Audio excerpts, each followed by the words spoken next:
mesečnim.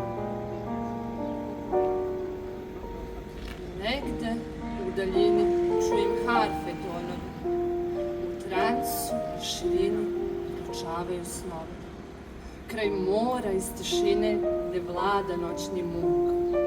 U tami ispod mesečine čuje se talasan zvuk. Niko ne vidi mornare, samo odsjaj nežnog lica, čuje se prigušen ton gitare i odjekuje harfina žica. More šalje talase iz svoje dubine zore, harfa pušta glase da dođe se na balove. Stiže se negde tamo gde su lepota i bogatstvo, gazi se graciozno samo i vlada rajsko carstvo. Vešu i mladi i stari, svesno i nesvesno, nikog ugađaj ne kvari i sve je tako čudesno. Sa njima tu su i vile koje kolo vode, sve radosti su se zbile, otvorile vrata slobode.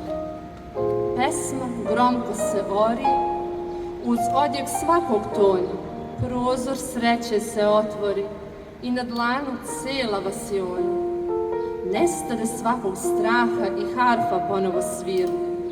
Nestade sve u pepelu praha i nikog ništa ne brine. Svi ti divni svetovi i plodovi rajske bašte, neki paralelni svetovi dopiru iz moje mašte.